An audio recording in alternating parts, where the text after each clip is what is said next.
All right, what's up, y'all? Welcome to the first episode of Down to the Wire, sports podcast about the latest and hottest takes and opinions in the sports industry. So let's just get straight into it. What's your take? Trevor going number one? Justin do enough to go number one or no? No doubt, Trevor's going to go number one.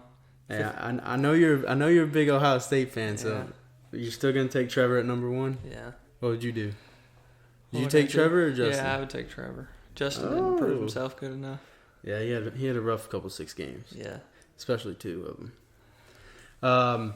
Best available head coaching job in the NFL right now. There's 6 head coaching jobs available, but we're going to talk about these 3. We got Jags, Jaguars, Jags, Chargers, and Jets. Which one are you taking? I'm taking the Jags. And why? They got a lot of cap space. They got about $100 million in cap space, and they have number 1 overall pick. They're going to get a good quarterback out of Trevor, and they could possibly get Urban Meyer as their head coach. Yeah. Are you giving Urban $12 million a year? Probably not coach? 12. Probably like 9. 9? Okay. I think Urban would be a good fit, honestly, just because he's shown that players will trust him and that he's a good leader. And, he had an insane college resume. He went 187-32. That's pretty wild. Yeah. He has the winningest bowl game record. But, yeah, I'm also going to take the Jags. Chargers would be the best team, right away, just because you already have Justin Herbert. You already got Keenan Allen. Joey Bosa, Melvin Ingram. Your team's pretty solid right now, but within the next 4 years, I think definitely the Jags would be the better pick. All right, so we're gonna pick our season-ending NFL award, starting with MVP. Who do you have? I have Aaron Rodgers. He led his team to a pretty great record throughout the whole year, even when Aaron Jones and Devontae Adams and Lazard and Scantling were all hurt throughout the year. He still led the team to a 13-3 record, which is pretty good. I also got Rodgers. I think it was his best year of his career. 48 TDs, 5 interceptions, 4,300 yards. That's pretty tough to beat. And also, Mahomes kind of set a standard for himself past couple of years, and he had a great year, don't get me wrong, but I don't think he lived quite up to that standard that he set. Let's go on to Offensive Player of the Year. We got different picks on this one. I picked Derrick Henry. He joined the 2,000-yard club with the other 8 guys. 8? Yeah, he's like the 8. Yeah. He had 2,000 yards, 17 touchdowns. Helped the team out a lot. Had a couple nasty stiff arms. Yeah. Stephon Gilmore probably remembers that one. Yeah. And who was yours? I got Devontae Adams. The main reason I would say Devontae is that he had 18 touchdowns, 18 receiving touchdowns, and only 14 games. He missed 2 games, missed total of 3 weeks. One of them was a bye week. But 1,300 yards, 18 touchdowns, and 14 games is pretty good to me. But what really impressed me about Adams' game is his red zone offense. Oh, yeah. He's really good in the red zone to me. And, I'm a receiver, so I gotta pick a receiver. Defensive Player of the Year, we got T.J. Watt, 53 tackles, 15 sacks. This is almost a given because they normally always give it to the guy with the most sacks, right? Yeah, usually. He's the heart of the defense, helps them out the most. Steelers went 12-4, so yeah, it's going T.J. Watt. Offensive Rookie of the Year, who you got? I got Justin Jefferson. Could be Justin Herbert, but I got Jefferson. He had 88 receptions for 1,400 yards, which is just absolutely insane. Yeah, broke the rookie receiving record. I personally would pick Justin Jefferson, but I would not be surprised if it's a co-offensive Rookie of the Year with both Justins. Defensive Rookie of the Year, almost self-explanatory. Got Chase Young, 7.5 sacks, 44 tackles. He's just a beast. Yeah, team not very good, but they won the division. Somehow. So, yeah. So, that's who we got, Chase Young. So we're gonna go on to some questions that we have from some fans. This is from Cade, who's the MVP. We already talked about this. We're gonna go Rodgers, 48 touchdowns, 5 interceptions, 4,300 yards, 13-3 record, number 1 seed in the NFC. Can't really beat that. This next question's it's kind of interesting for me. It's from Gray, and he wants to know: should below 500 teams be allowed to have a home game? Like, for example, the Washington football team, excuse me, having a home game against the Tampa Bay Buccaneers.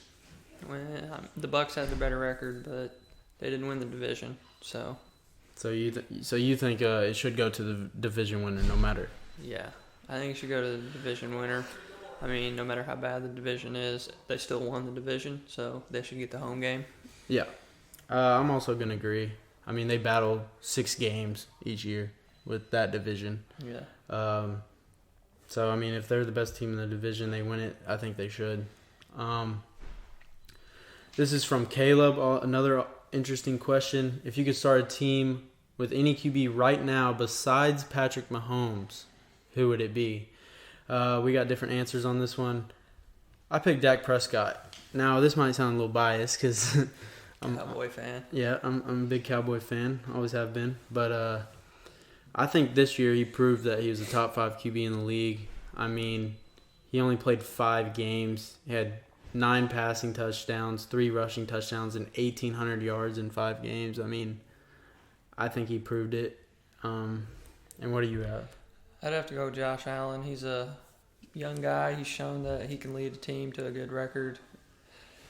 He's a good leader, and he's an MVP caliber player. He's got really strong arm, and he's got mobility to him to where he can get out of the pocket and make good throws. Yeah, and Buffalo loves him. I mean, yep. I feel like he brings a lot of energy, a lot of leadership. Yep. I had to think about that one a lot, but I had to go with Dak on that one. This is from Blake. He wants to know our Super Bowl predictions.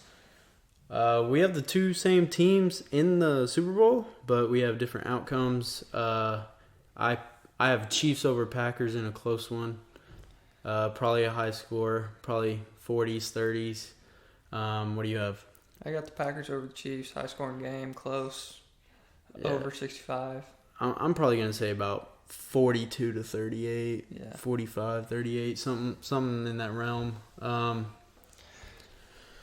right, and let's just go straight to our wild card weekend predictions. So we got Colts 11-5 versus the Bills 13-3.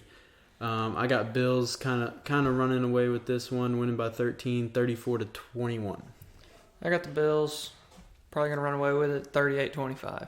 Yeah, Josh Allen's. I mean, the Colts defense is good, but Josh Allen, Stephon Diggs, that's just too much for the Colts defense, in my opinion. Bills take it.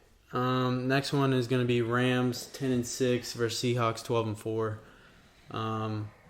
Yeah, this one to me is a no-brainer. Seahawks. I got Seahawks 31-17. I got Seahawks, even though the Rams have been playing good the past couple weeks. I got Seahawks 33-21. Yeah, they had a bad loss in there, but other than that, they played good the second half of the season, really.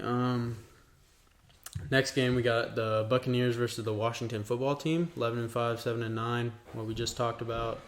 I got Bucs in a landslide, 38-10. I think it's going to be easy win for Brady and the Bucs. I got the Bucs winning 45-21. Yeah, so pretty heavily outnumbered there. I think Bucs easily take that one.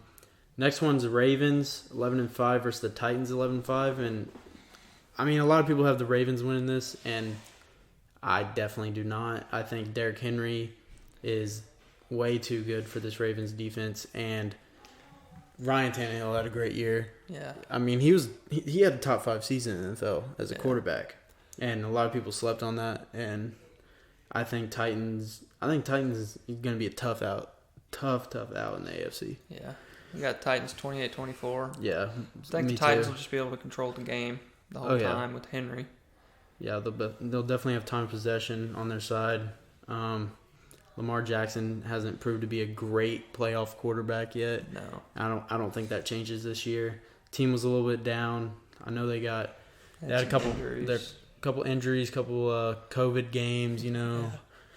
But they do have Dak. They do have Dez. So, Yeah.